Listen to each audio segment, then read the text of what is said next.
Hello, everyone, and welcome to another episode of What's Happening in Travel with Kushro and Kerwin, or maybe I should start again and have Kushro say Kushro. No, that's all right. No.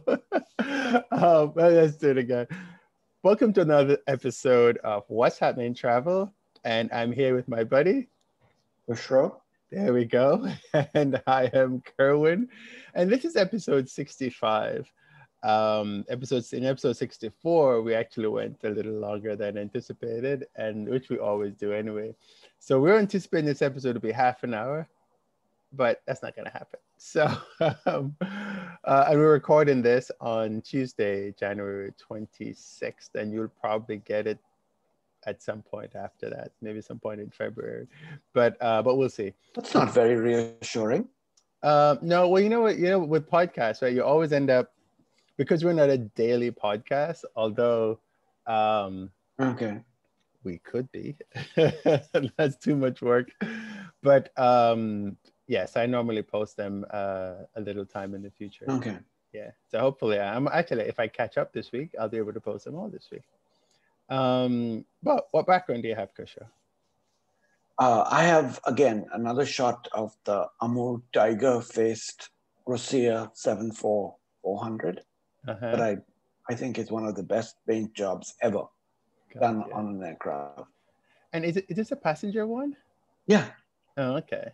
Yeah. Oh, that's okay. So move your head to the left or right a little bit. Ah, there you go. It's dead on. So where does that tiger come from? Amur. It's the Siberian tigers. It's to draw attention to their habitat and preserving them and all that. Yeah. Do they get poached? Yes, they do. Yeah. It's just people. And I've got the interior cabin of the A350-900 ULR from ultra long range from Singapore, which about a year ago, actually a year ago in 2 days, I flew it from Singapore to from New York to Singapore, which is the world's longest flight.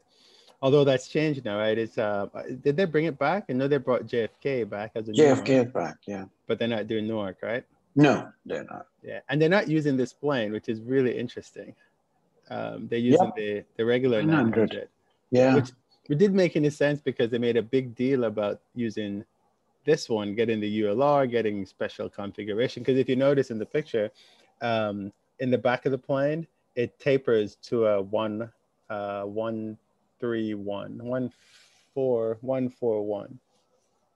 And so if you have the back, you have like all that extra space. So if you're ever flying on that plane, get the last, I think it's the last 4 rows, if you can, because you sit by yourself. Oh, that's right. I forgot about that. Yeah. Yeah, you sit by yourself, and so it's kind of cool. I didn't get a chance to go back there and sit because I had a business class seat, so I'm really surprised they're doing the 900 instead of. Why did they buy the ULR? Yeah, I don't get that either. But clearly they had a reason, but exactly, right? So it's one of the decisions you go, okay, I don't understand it, because if the whole idea was weight management and getting the maximum out of the plane, well, the 900 does it. So are you maybe not with the loads that they expect in normal times?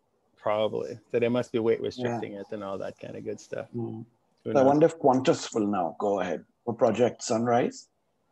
Well, they did. Australia I know it's not dead. They decided on it. Yeah, it's not dead. So they haven't ordered it. Yeah. So maybe. So, but then they have decided they're going to take the 350 or the 789, right? Did they decide? They decided on the 350. Oh, did they? 351. Okay. Yes, they did. Yeah. For Project Sunrise. Yeah. Okay. And Project Sunrise, if you guys are wondering what that is, it's where Australia to London is so far. So they're trying to find innovative ways to do it nonstop. And so they Sydney, London, yeah.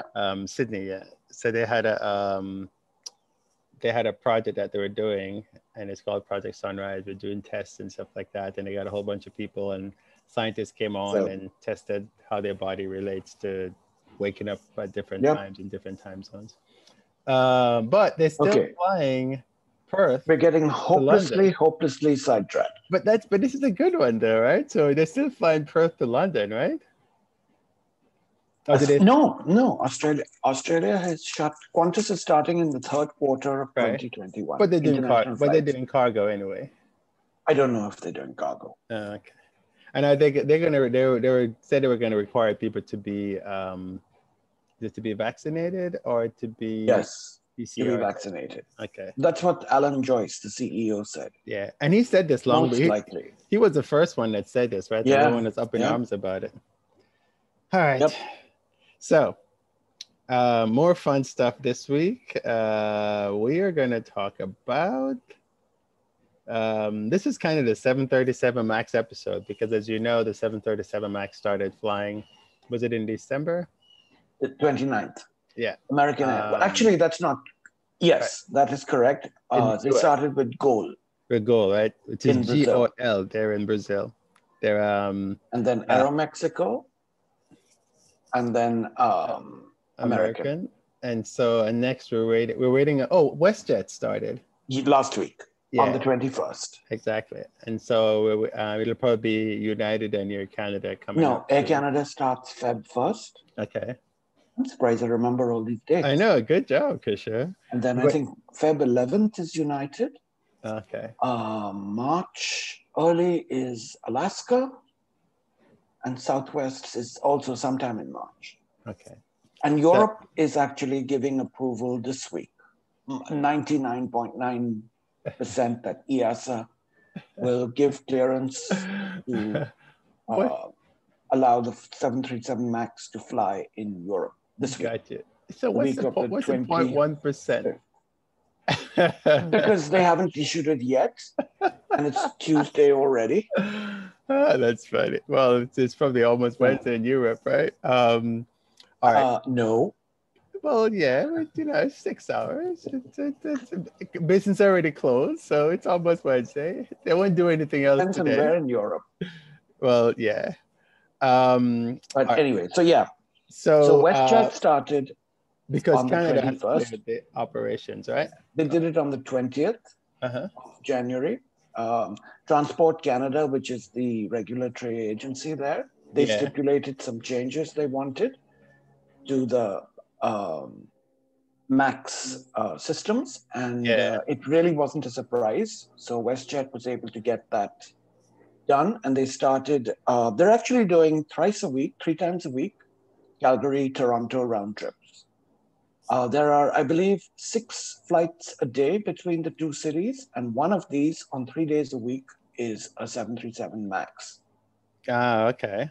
So, yeah, they went off without a hitch until I believe the second day, right? When one of the aircraft on pushback, I believe, got some cockpit warning light. So they decided to be extra cautious and found it was nothing related, and it was just another gremlin because the aircraft had been in storage. So this was his first flight. And it was back in service the next day. Yeah, so, people just make a nothing out of any little thing to do with the MAX these days. Yeah, and then they're going to start, WestJet is also going to start between Calgary and Vancouver. And they're going to then add Montreal, Ottawa, Edmonton, Halifax, and Winnipeg. Oh, okay. But there's no information on when Sunwing, which is the leisure/charter operator, is going to start services to the Caribbean and Mexico. So, and then as we said, EASA in Europe is going to most likely announce that European flights of the MAX can start this week. Gotcha.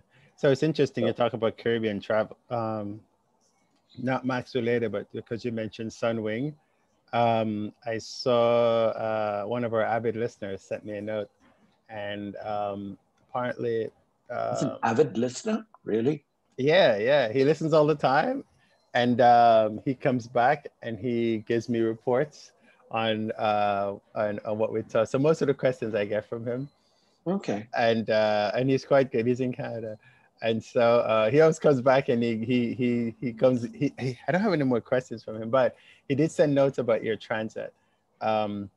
They have flights from, I think it's Haiti, and 2 of their flights have actually come in with,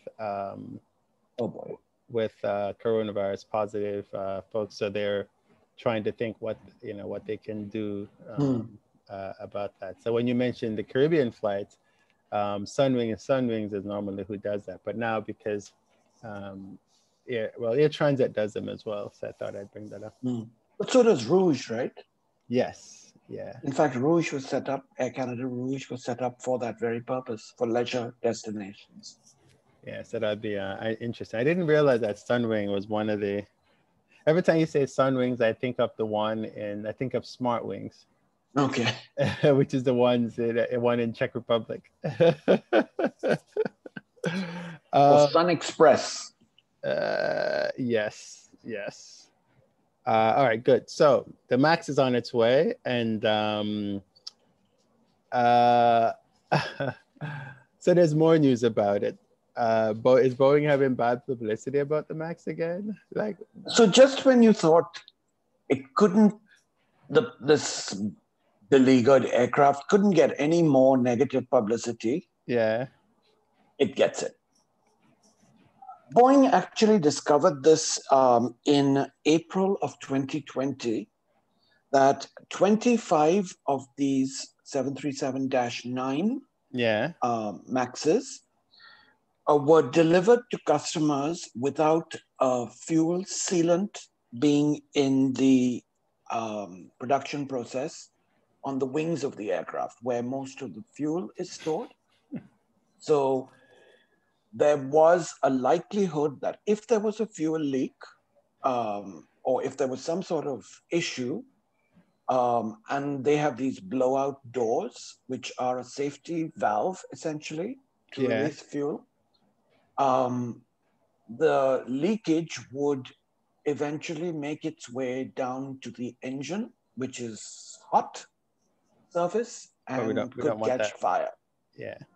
So apparently it wasn't too much of a worry, because the FAA has just issued a notification, what they call a NOTAM, notification to airmen, based on Boeing's directive, that airlines need to check this and replace the sealant, which apparently takes about 4 hours of labor to complete.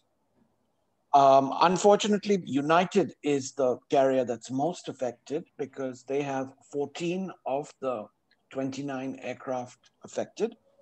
The others are Copa in Panama, which has 6. Fly Dubai has 3. Icelandair and Turkish Airlines have 1 each. So actually, I'm amazed at how they discovered that just 29. Because it was probably the others didn't. Yeah, so you know what that is? It's like when you see, when they do those production recalls. Yes. And or whenever you open a package and it says packed by number 2. Yeah. It's kind of that, right? They realize that it happened to one of them, and then they go back and they look at everything that was produced using that particular part. But these aircraft were produced between April 2018 and February 2019. Yeah. And so Boeing discovered this in April 2020. Because they probably How did that slip by? Because they're probably doing reviews, and that happens. I mean, the company is so large. 2 years later. Yeah, I mean that kind of stuff. I mean, God knows what else is out there, right? And that happens. Do we want to know? No, we don't want to know. But when you have recalls, that's what happened to recalls, right? They go back and they they realize, or they go back and they inspect. Remember this, and the thing with this too is not all these airplanes were delivered, right? So there's probably still some with the same problem that's sitting undelivered, I guess. Yeah. Right. Yeah. So who knows? True. Yeah. But the good thing, it's weird because this kind of stuff does happen when you have these large manufacturing things. No, but Boeing has been under a lot of fire lately for sloppy manufacturing. Like you remember the 787 story, where Yeah. airlines were complaining that tools were left behind on the planes. Qatar Airways refused to accept 787s that came from South Carolina. Well, this is what happens, So, right? When you farm, because of and we quality exactly control. we've talked about this before, right? Where you move the stuff from Seattle, Yep. and these guys know what they're doing, and you go and you hire these people who don't really care. It's a job, right? So you don't have, and this happens in airline industry all the time. And I don't know why. I know they're always trying to I think say, it's more than that for aircraft manufacturing, though, because it becomes literally a life and death issue, though. but they do it anyway because they still farm it out. And whenever So, you farm things out, that's always going to happen because the person you farm it out to, they may not necessarily care as a quote unquote, core employees. yeah. And I wish that manufacturers of everything would figure this out, but sadly, this is never going to stop for sure. I mean, it Yeah. should. Actually, there's this new report that I read in the BBC yesterday Yeah. about this one. Did you hear about that? The whistleblower at Boeing, who said there have been endemic problems at Boeing because of the rush to raise production levels. There have been shortcuts taken in the production process, especially of the 737 MAX and the NG, which is the prior generation. Right. Now, I don't know how true that is, but I mean, you have to give it some credence. Yeah. So I don't know what's going to happen with that. It hasn't got a lot of press, but it's got some publicity. Yeah, that's just so weird. We'll see what happens. And the thing is, Boeing desperately needs a break. Yes, they do. But I mean, I'm guessing that what they're doing is they're going back and looking at all the processes that they have, and this is probably how they discovered this issue. Yep. And they probably will discover more things that happen in between. And you know how corporate life is. One guy says, "Hey, you shouldn't do this," and people are like, "Well, shut up and go away." And then later something happens, and you're like, "Oh well, I told you so, but you didn't listen." Corporate. I did have a thought on. I just had a thought. Have we heard any updates about the 737? Was it 500 that crashed in Indonesia? No, they did not. I know they found the black box. This is the problem with the press. No, they didn't find the voice. But they found the other one, right? Yes. I'm actually quite surprised that given how they knew exactly where it went down, they haven't found the cockpit voice recorder, well, it went down which is very important. It went down in the ocean, right? Right. Yeah, so it's probably and this aircraft was in storage, and apparently, again, was one of its first flights after storage. So they think it may have something to do with the way the plane was, I don't want to say treated, but the way it was handled before it was put back into regular commercial service. And, we've had some stories about finding cobwebs and insects and stuff in the pitot tube. So I would think that airlines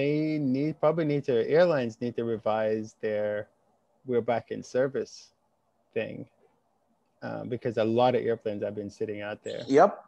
And we've seen this time and well, we don't know if that's what caused. I think the term is armchair quarterbacking. Is that right? Well, criticize without knowing all the details. No, well, we're not talking about this particular one. We're saying that, armchair quarterbacking is when you go, well, I'm more of an expert than the person who's actually doing this stuff. Yes. But we're talking about we have had reports of airplanes that had issues because of insects growing inside the thing. Yeah. So what I'm saying is that it looks like the industry needs to take a look again at how we store airplanes to make sure things like this doesn't happen. And maybe they have to go back and check them more often. Maybe they have to be more detailed when they check them. But hopefully, and this is one. it's a big ocean, Krisho. So that box is probably, I mean, remember, an entire airplane have disappeared in the ocean and we still can't find it. Right. Um, This was relatively close to the coast, though. yeah. And remember, it was 4 minutes after takeoff from Jakarta. So, but still. Yeah, I mean, 4 minutes at what? Mm-hmm. For 200 I'm sure in several miles an months hour is we will really get the far. final Yeah. conclusion. But you know because what's Boeing interesting? has to be involved. Yeah, yeah. And the NTSB, I think, is there helping them too, which is the National Transport and Safety Board. The interesting thing with these accidents is that because it didn't happen in America, and no one cares. Yeah, no one cares, and because it didn't, you know, there were, I don't know if there was any Americans on board. I don't think there's any reported. Then again, no one cares. And our world is really weird when things like this happen, because we've had a lot of crashes that happen. Yep. And you hear nothing about it. Nothing about them. They're not even made a ticker tape on the news. Or barely a blip. Yeah. But as soon as we get more updates, we will let you know. But it just came across my mind because you mentioned 737. Yeah. And I did see something that said they found one of the black boxes. Yes, they did. Okay. Because there are two. Yeah. And I think the important one is the voice recorder, because there was no Mayday call issued by the pilot. So it seems like it was a sudden issue. So, but you know, just in terms of technology, we don't have any technology that's better than what we have currently for the black boxes. Like, shouldn't we? I mean, we can make satellite calls from an airplane. We can transfer data, right? We get those, the pilots get those teletype things that comes up as actually a paper, and it comes out in a print, and they read it when the offices, you know, send it. Why can't we use the same technology to upload the data from the immediate? But I guess it's a volume of data. But you look in Hollywood also on TV shows or movies. Yeah. Well, maybe less movie. You see the interior of aircraft, and you can tell that it's probably a 737-200 from 30 or 40 years ago. Yeah. The cabin lockers and the design of the seat. So they haven't bothered to change that. No, they haven't. It's one of those inertia things. But maybe if somebody knows that, if they're maybe someone from Boeing's listening, although we don't make any friends with Boeing here. But you would think that we'd have some type of technology that captures the data in real time. Because remember that plane, the Airbus one that went down off the coast of Brazil? Yeah. Air France. Yeah, the Air France one. Yeah. They were transmitting data. Yeah. So if they can transmit that data, why can't they do the data that's stored in those black boxes? I don't understand that, right? It doesn't make any sense. But anyway, maybe somebody can help us. All right, more Boeing stories. But now it's actually cool, right? They're putting a feather in their cap. What are they doing? They have announced January 27th. Yeah. That no, that's not correct. It was this week actually, the 22nd, that they are going to make all their aircraft 100% compatible with sustainable aviation fuel, or as they call them, SAF, by 2030. Now, Boeing has pledged to become carbon neutral by 2050. And so by making this pledge to make all their aircraft compatible using 100% blend of sustainable aviation fuel by 2030, that puts them well on the path of meeting that goal by 2050. Yeah. So what I was wondering is, why is there such a big deal about sustainable aviation fuels versus regular aviation fuel? And it turns out that SAFs are made from a variety of feedstocks, including some non-edible plants agricultural and forestry waste, non-recyclable household waste, industrial plant off-gassing, where they release their energy. Yeah. And there's actually, I don't want to say it's a convention, but there is something called a roundtable on sustainable biomaterials that has to classify that a particular type of fuel is sustainable. And the big problem is that the volumes need to be there in order to meet the requirements of the global air transport industry. Because commercial flying accounts for 2% of global carbon emissions and about 12% of all transport emissions. And that's according to this group called the Air Transport Action Group. And what Boeing's challenge is to decide what they have to do to their own aircraft. They have to also collaborate with the engine makers to see what, if any, modifications need to be done. Mm-hmm. And they also have to collaborate with different agencies around the world to lift the maximum of 50-50 blend that is currently in place.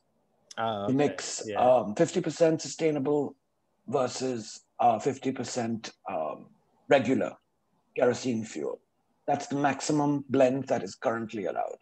But Boeing has done their own demonstration, research with their eco demonstrator that I remember Continental Airlines had. Yeah. Most recently, Etihad had with the 787. And what they have found is that in 2018, this was started, by the way, in 2008, this plan for sustainable aviation fuel. And they started the flying and approval for sustainable fuels in 2011. And then in 2018 rather, Boeing demonstrated the first commercial flight with 100% sustainable fuel with a FedEx Boeing 777 freighter. Oh, okay. So they have got considerable experience under their wing already. But now to expand this is going to take a little more effort and time. Yeah, so that'll be interesting. But going back to your thing you said, so it said aviation account for 2% of the... That is correct. And so of global carbon emissions, yes. But people... Commercial aviation. Yeah, but people go bonkers about aviation, yes. Right? About how we're polluting. And I'm like, so what's the biggest? That report didn't say what the biggest was, right? But no, it's well known that the biggest is agriculture. So and it's so funny and hypocritical, isn't it? Yeah. It's weird because up near the airport is a huge forest, and I haven't been back up there, of course, lately, but I think maybe a year or so ago, they chopped down the whole thing, and they're doing it relentlessly. Yes, and it didn't just take a little bit; they took like an entire piece out. And I know what they're doing. They're going to build houses there. Yep. And then these developers are chopping down the forest and building all these homes just so they could make all this money. And that era floods. So that's the funny thing about that, right? And then the people are going to complain about noise, aviation, aircraft noise. Exactly, because it is right by the airport. Yep. And so the thing with this kind of stuff is that, well, people complain about what they want to complain about. So nobody sees the entire forest that was cut down up there, but they go, oh, the airplanes are making noise and the airplanes are polluting. I'm like, but you cut down an entire forest to build homes. And you're saying that, I mean, we need places to live, right? But you can find another place because there are other places that don't have any trees that you didn't have to cut down just to build the homes. You go and build the homes in the first place. Real estate developers have no qualms. Yeah, they got nothing. And so here in Houston, we flood every time it rains. There's at least some part of the city that floods, or we have a bayou that runs through Houston, and that's what's supposed to channel our waterway. Multiple bayous. Multiple bayous, right? So Yeah. I went by. You ever been up to is it Addicts where the reservoir is? Yes. Yes. Why are people living inside the reservoir? Good question. Literally, you Yep. go in this, and I've never been up there, right? I just went up there recently, and I heard about it, but I've never seen it, except whenever it floods on TV, and you go in this thing, and you're like, there are people living inside here. Mm-hmm. This is the area that catches the water when the city floods. Why are there people living in here? And those gates that they open to release water pressure. Guess where it floods? All the neighborhoods that are right downstream of that. Exactly.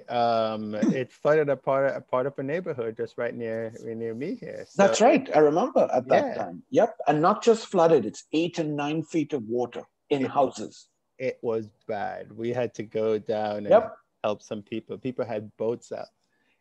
There are parts of the neighborhood when you even further down as you go down Memorial and stuff like that is still flooded. Well, I shouldn't say it's still flooded. The houses have not been repaired and nobody lives there. So, you know, I say this because when people talk about aviation and the environment, we're very biased and we only see what we want to see. So I'm glad that Boeing is, you know, doing something so people can see. I assume that United still has that plane that has a biofuel. I haven't seen it in a very long time. Yeah, the Eco demonstrate. Eco is it called Eco? It's Eco something. It has that green. Yeah, in green. It. Yeah, I have not seen it in a while.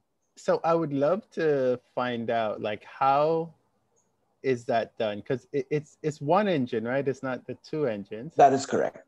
And so it would be interesting to see, like, you know, how is it fueled? Like, what are they doing? You know, how are the pipes?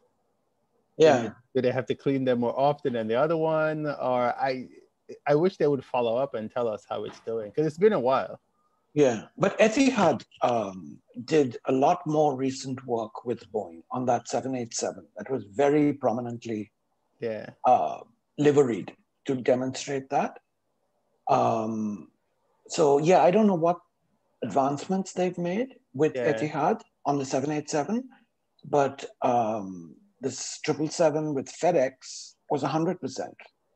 Oh, wow, okay. And I know Virgin did something, but I think it might have been the 747s, which they don't have anymore. I don't know. Okay. But I know that Virgin was doing something. I'm pretty sure it was a 747. But it would be good. Maybe I could see if I can do some research and maybe we can do an update on the story. Because this puts pressure on Airbus now. Yeah. Doing the same.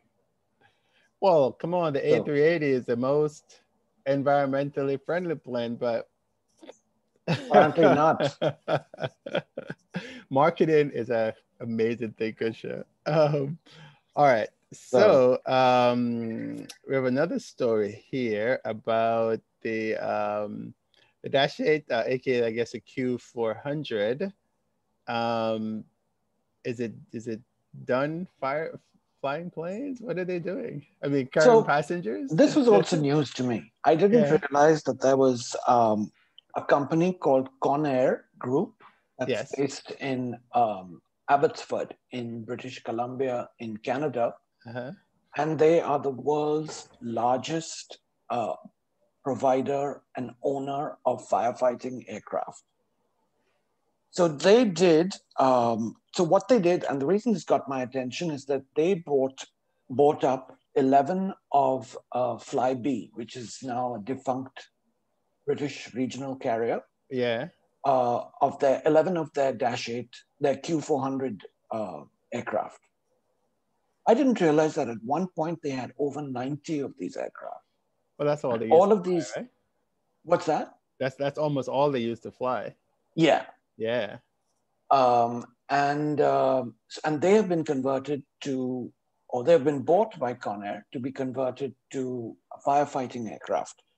So I found this a little interesting that Conair bought these aircraft from this company called HEH, which stands for Hamburger Emissions House. You know, to a non-German, it sounds different, but I'm sure it makes perfect sense in German. I'm sure it does. Via the UK-based Skyworld Aviation that I guess had leased the planes to Flybe. Yeah. These are all delivered to Flybe in 2007 to 2009. So they really weren't that old, but they're going to get delivery started in January of this year. So if they haven't already, this is to Conair in Canada. Where are they delivering them to? Abbotsford? I believe so. They did not specify. Oh, dude, wouldn't that be cool? As soon as you mentioned the story, I kept thinking, oh, so how are they getting them over there? Just the way the delivery flights are. Well, I know, but still, that whole thing is because I know that some of the when I saw the 717s being delivered to Hawaii, they put extra tanks inside the airplane. They took the seats out and put. I don't know. I would love to see how did they transport these Dash 8s across the ocean. Because Embraer also does that with the 190s and 195s. Yeah. When they go to like East Asia or something like that. I know. It's Central Asia. Yeah. Because they have that Iceland to Greenland. That's a little long, a little long one. Anyway, carry on. Sorry. So this follows, this was news to me also, and very surprising that they did a decade of research into the best solution for aerial firefighting equipment. Yeah. And for those of us who live in the US and see the devastation that forest fires cause, the aircraft are typically older designs, like from the 50s and 60s. Yeah. And but military designs too. Yes. So, but a lot more modern aircraft are being inducted into the fleets. And so there's going to be two types of modified Q400s. One is the Q400AT, which I'm assuming stands for aerial tanker. Yeah. And then there's another one called MR for multi-role. The aircraft are identical, but on the AT, which is the tanker, they're going to have an external tank that is to be filled with 10,000 liters of fire retardant mounted to the external side of the aircraft. So they already have 4 of these MR aircraft in operation in France. And one of the firefighting tankers is in Queensland, in Australia, another country which has its own problems with forest fires. Yeah, they had a huge problem the last time. So over the last 2 years, Conair has gone into this in a big way. They've purchased 6 new and 13 used Q400s. And one of the rationale they used to pick this aircraft was that it is still in production and Bombardier has a great parts and service facilities. But since then, Bombardier has announced that they are pausing production of the Q400 because they have less than 20 aircraft left to be delivered that have been ordered, and they do not want to continue production and make, as they call, white tails. Oh, but then, now, go ahead, Krishna. Sorry. Go ahead. I really thought the larger the aircraft, the more efficient it would be as a firefighting plane. Like, for instance, the 747 that is operating, I would say mostly in California, but I believe it was also sent down to Australia last year. Yeah. So I'm surprised an aircraft the size of a Q400 would be the optimal design. I think it's because firefighting aircraft. It's high wing. Right. And it can. But look at the capacity though. But it probably handles better at low altitude. It's really hard to hold a 747. Yes, it is. I'm sure it is, because they have the DC-10s as well now. Yeah. So that might be the reasoning behind it.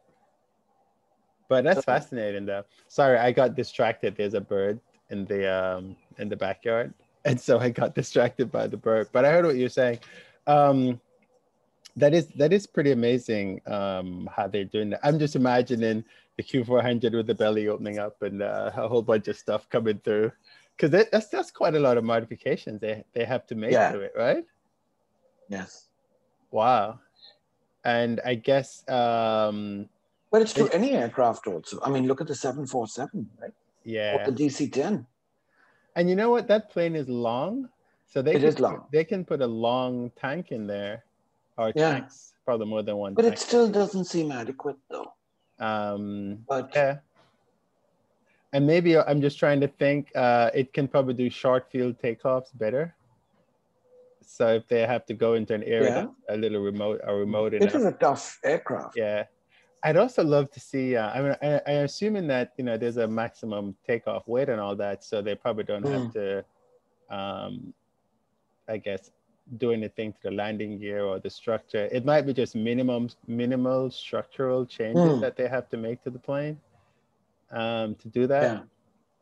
But it would be interesting to see, like, how they, like I was telling someone how they do, so those banner tow planes. Yes. That you see all the time. And I was telling someone how they put the banners on, because they think they take off with the banner, and you can't because there's too much drag. And I was telling them that they hold the banner across the runway, and the airplane comes back around, and the tow line comes out, and and the guy swoops in really low, or the girl swoops in really low, and then picks up that banner and goes. Is that right? Oh yeah. I did not know. I thought they unfolded from the cockpit. No. Once they were in the air. No, because it's on the tail. So they just come around, they hold it across the runway, and the airplane goes down really low, and then just picks it up. And when they pick it up, it's like all the power in the world, and you're pulling out of there. Yeah. Because you can't take off with it attached. Yeah, no, of course not. And you see how big some of them was. Yes. Yeah, so, and a few of them were flying around here last November or something like that. I think around sports facilities. Yeah, and there were some people, there was one for the elections. People flying around doing that. Yes. So the interesting thing with those, so that's how that's done. So with these planes, I would love to see, like how the whole, they're filling it up, what the inside looks like. So maybe one of the airline geeks or airplane geeks, or maybe even Comair, can invite us up Conair, so we can check them out. They make hair dryers, right, as well? They do. Is that the same company? I don't think so. I don't know. So there's a movie with Nicolas Cage, and I think it's actually called Conair, and it's about he's like a convict. Convicts, right? Yeah, and he's been transported in the airplane, and he escapes or something like that. So that's what when you said Kanye, that's what I was thinking about as well. But no, so the two cool things about this story is I want to see how they transport the planes from the UK to Abbotsford, because it's not like it's going to St. John's or something. It's going way across the country to the other side.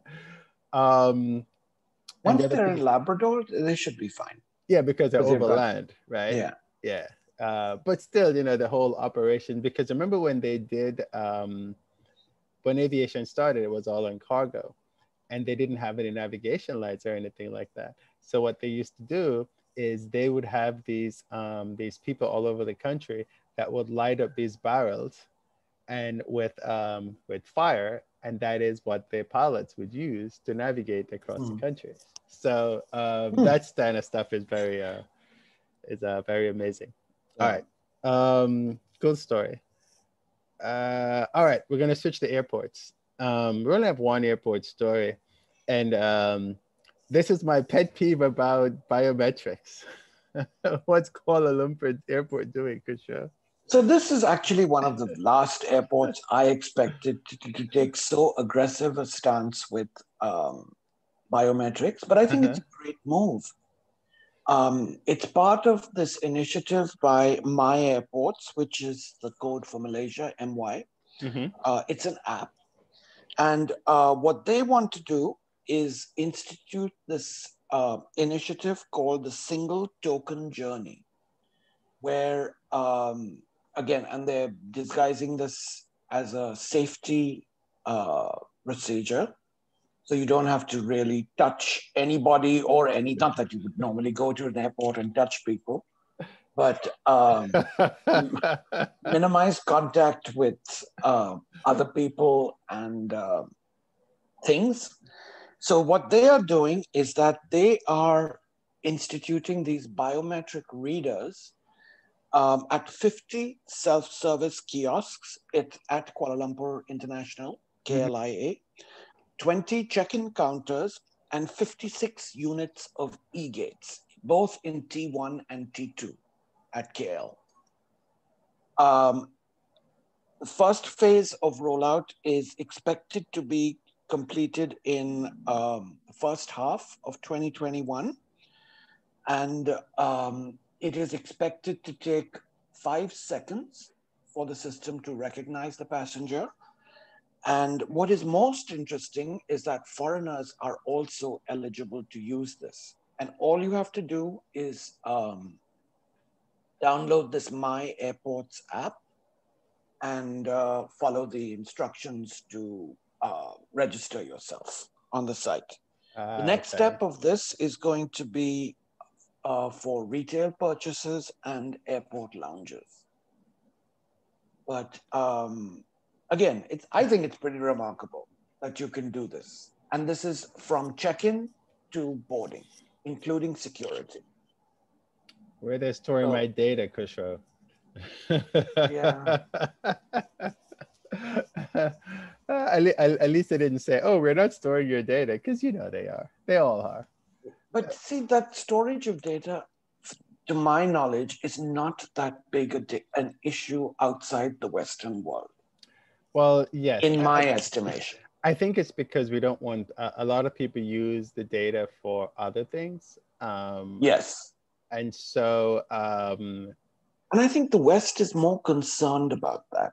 I mean, that may be pure ignorance, but I don't think like Africans, Asians, perhaps South Americans. I guess because they're different. Yeah, we're all culturally different. Yeah, I mean, the government already has all the information they have on us already. Right, they already have the data. But I think what it is that people sell the data. So for example, right? Yes. My I got an email from my alumni, or is that how it works? Yeah. And I'm like, well, one, I never gave you the right to. Yeah, the email address that it came to, I never gave you that email address. I never did. And I know I never did because I never did. And now you're even mailing something to an address that I never gave you in the first place. So which tells me that you use the initial data I gave you. You went and you farmed the data against whatever data is out there, wherever you got that from. And now you have all this thing that you're filling out at me. And I'm really pissed off, and I'm just going to get off the list, and I'm not going to help you with anything because I'm really annoyed at how you acquired the data. And so I think that's why frequent flyer databases are so valuable, right? They've been monetized by so many airlines. Exactly. Because they have so much value. Same with Facebook. That's right. Because Facebook used to be able to tell the salary information of people, but now you can't. They did? Okay. But I couldn't tell that you made $100 or that I made $100. But I could tell that people who looked like you made 100 and people who looked like me made 100, in essence, or whatever them are. I mean, example. Just do like a basic search if you're looking for, I don't know, an electric kettle. Yes. One day. The next afternoon, you're going to get bombarded with ads for electric kettles. Right. So that's retargeting, right? And but it's still, right? Yeah, it's using your data. It's using my practice. So that's when some people send me screenshots, I'm like, I could tell what they were doing because the ads that they get are based on your internet performance. So not that they're doing anything bad, but, just as an example. But yeah, so it is interesting how these things work. And I'm okay with the data sharing as long as you share the stuff that I told you you could share, and you don't like go find extra stuff somewhere. So yeah, I mean, facial recognition, you have to store my data somewhere. Mm-hmm. And remember, IATA said, we talked about this last week, I believe. yeah, It's all going to be stored on your phone. yeah, and I don't believe it. I just don't believe them that's how they're storing it. They need to prove that to me somehow, that this is what they're doing. And IATA is a good organization, right? I mean, and actually, Emirates and Etihad are testing it right now. Yeah, we know it is. IATA Traveler. They always find countries that will test these things that doesn't have, people great privacy. Yeah, people are less restrictions. Yeah, although bothered. Right, people aren't that bothered. But then I guess you still have to go quell your data and say, I only want people from countries that don't have data privacy law or have lax data privacy laws. And you know how people are. We agree to everything because it's too much to read. And we complain about it. Or we can't be bothered. Yeah, because these things are ridiculous. I mean, anyway. All right, I think that's. So how long did this episode end up taking? From our I have estimated 30 minutes. I didn't even look at your at the thing because I know that, Christian, that's a guidance. Tell that to your audience. I don't have the I have a different computer, and the I don't have the timer thing on here. I didn't look at what time we started, but we've been. Yeah, I forgot as well. Actually, it hasn't been too long. I think we probably have. It's not an hour, but it's not half an hour. Okay. So, dude, the screw-ups won't go away. They're too tame. They keep coming over. All right, I think we got everything. The Kuala Lumpur airport was the last one. yeah. All right, cool. So again, thank you guys for listening, and thank you guys for going through these stories. Christian, these are really good stories. I appreciated those. I think the Dash 8 was probably my favorite story. Yes. Somehow I felt this was a relatively slower week in terms of aviation news. But, whenever it's a slow aviation week, I'm happy with that, right? It just means that there's not somebody yelling about, oh, you told me to wear a mask and I don't want to wear it. Although there is some interesting stories about the mask that I found. We'll have to talk about that one offline. All right, cool. So this has been another episode of What's Happening in Travel. I'm here with my buddy Bushro, and I'm Kerwin, and we're signing off for this week. But remember, Spotify, get on Spotify is where we are. Apple Podcasts, download and rate if you can, because we do get a lot of downloads, but we just get a lot of downloads straight from the website, which is fine, not complaining. But the whole podcast world is weird, because unless you're like in Apple Podcasts, nobody knows you exist. So download it through Apple Podcasts, leave us a rating, listen to it there, and so we can actually show up. And that's it. All right, we'll talk soon. Bye, everybody. Bye-bye. Oops, hitting the wrong buttons.